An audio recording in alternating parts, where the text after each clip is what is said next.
Last వీడియోలో తనుజ నాకు ఎవ్వరూ సపోర్ట్ లేదు సార్ హౌస్లో, అలాగే డీమన్ తనుజ ఇష్యూ, అలాగే సంజన గారి ఫ్యామిలీ వీక్, అది 3 కవర్ చేసే లాస్ట్ వీడియోలో వెళ్ళి చూడండి. ఈ వీడియోలో వచ్చేసి సంచాలక స్థితి ఇది మాట్లాడుకుందాం. హాయ్ ఫ్రెండ్స్, నా పేరు Venkatesh. Welcome to ready channel chill bro updates 2.2. First వీడియోకి లైక్ కొట్టండి, అలాగే ఐ బటన్ మీద ప్రెస్ చేయండి. సబ్స్క్రైబ్ చేయకపోతే సబ్స్క్రైబ్ చేయండి. 2 సంచాలకులు ఫెయిల్ అయ్యారా లేదా, నాకు సార్ ఏమన్నారు దాని గురించి.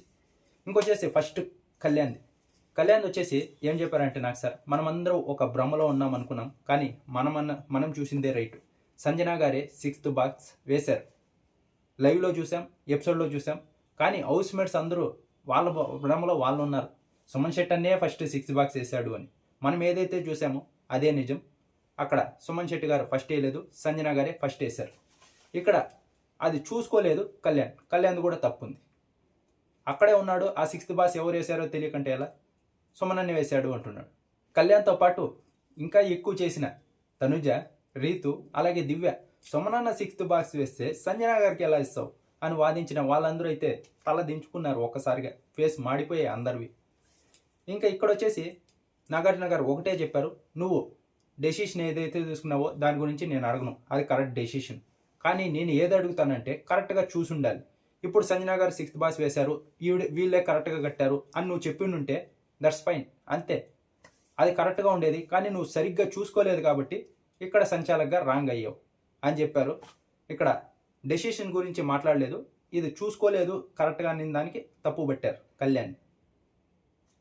ఇంకా ఆ తర్వాత వచ్చేసి రీతు ఎన్ని తప్పులు చేసిందో ఆ సంచాలక విషయంలో. నేను చెప్పా కదా, ఇక్కడ నిఖిల్ 3 సార్లు బయటకు వెళ్ళొచ్చాడు, ఇక్కడ 2 సార్లు డీమన్కి ఛాన్స్ ఇచ్చింది. ఆ తర్వాత సంజన గారు బుట్టే తిప్పేశారు.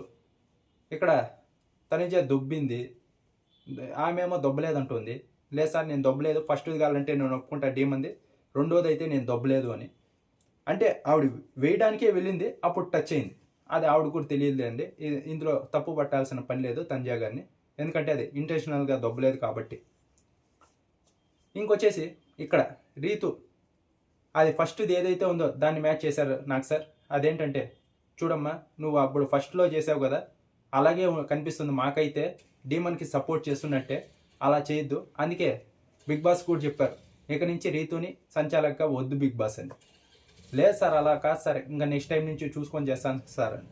అక్కడ ఎన్ని బాల్ ఉంటాయో అన్నిసార్లు డెసిషన్ చేంజ్ చేసావు కదమ్మా, వీడియోలో అన్నీ అవి చూపించారు. అన్నిసార్లు డెసిషన్ చేంజ్ చేసుకుంటే ఎలా అమ్మా అని.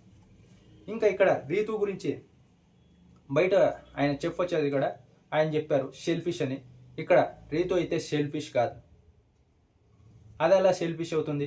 ఆ లెక్కన సంజన గారు లోపలికి రావడానికి హెయిర్ కట్ చేసుకునిందే, దానికి శారీస్కి కంపేర్ చేస్తే ఏది ఎక్కువ? హెయిరే ఎక్కువ ఆడపిల్లలకి. దాంట్లో ఏం సెల్ఫిష్ ఉంది? ఆయన ఏం చెప్పాడో తెలియదు, కానీ చాలా బాధపడింది. అప్పుడే మొన్నే రివ్యూలోనే చెప్పా, చాలా బాధపడింది రీతు అయితే. ఇప్పుడు కూడా అదే అడుగుతుంది, దాంట్లో షెల్ఫిష్ ఏముంది? ఇక్కడ మా నాన్నది ఒకవేళ సంజన గారి ఫ్యామిలీ ఫోటో ఉంటే అప్పుడు అలా ఆలోచించేదాన్ని కాదేమో, కానీ ఇక్కడ ఏంది శారీసే కదా నేను చేసింది, మా నాన్న షర్టు తీసుకోవాలని నాకు నింది అని. ఇక్కడ రీతుది ఏది తప్పులేదు, షెల్ఫిష్ కాదు, అది కరెక్టే.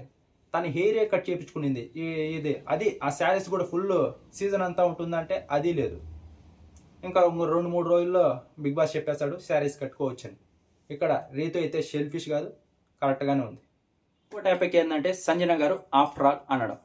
దీన్ని చెప్పా కదా, ఈ ఆఫ్టర్ ఆల్ విషయం ఏదైతే ఉందో అది పెద్దదవుతుంది, ఖచ్చితంగా నాకు సార్ అడ్రస్ చేస్తారని ఇది చేశారు. ఎందుకంటే మనం చేసింది ఏది కనపడదు, మనం ఎంత మంచిగా ఆడామో కనపడదు. ఏదైతే ఒక మాట వదులుతామో అది మటుకు హైలైట్ అవుతుంది, ప్రజల్లోకి వెళ్తుంది. అది డిస్కషన్ అయ్యి సాటర్డే రోజు నాకు సార్ అడుగుతారు. అదే చెప్తున్నా, సంజన గారు అంతా బాగానే చేస్తారు, అంతా బాగానే మాట్లాడతారు. ఇమాన్యుయల్ ఏదైతే చెప్పారో నేను ఎపిసోడ్లో ఆ రోజు అదే చెప్పా, మరుసటి రోజు ఇమాన్యుయల్ చెప్పాడు అలానే. అలా కాదమ్మా, నువ్వు ఆఫ్టర్ ఆల్ అనుకుంటా ఉండాల్సింది, నువ్వు అంతా కరెక్ట్గా చేసావు, ఇప్పుడు ఆఫ్టర్ ఆల్ అన్నావు చూడు, అదే బయటకు వెళ్తుంది అని నేను అంతకు ముందు రోజే రివ్యూలో చెప్పా. నువ్వు ఇలా సంజన గారు ఈ ఆఫ్టర్ ఆల్ విషయం ఏదైతే ఉందో అది అనకుండా ఉండాల్సింది అని, ఆవిడకే నెగిటివ్ అవుతుందని ఇప్పుడు అదే అయింది. ఇప్పుడు చూడండి నాకు సార్ ఎంత అన్నాడు. ఇప్పుడు నువ్వు నా ముందు మాట్లాడుతున్నావమ్మా, ఆఫ్టర్ ఆల్ నువ్వెంత నా ముందు మాట్లాడుతావు అని నిన్నంటే ఎలా ఉంటుందమ్మా అని. యూజ్ చేసే పదాలు కొన్ని చూసుకొని వాడాలి సంజన గారు, అంతే.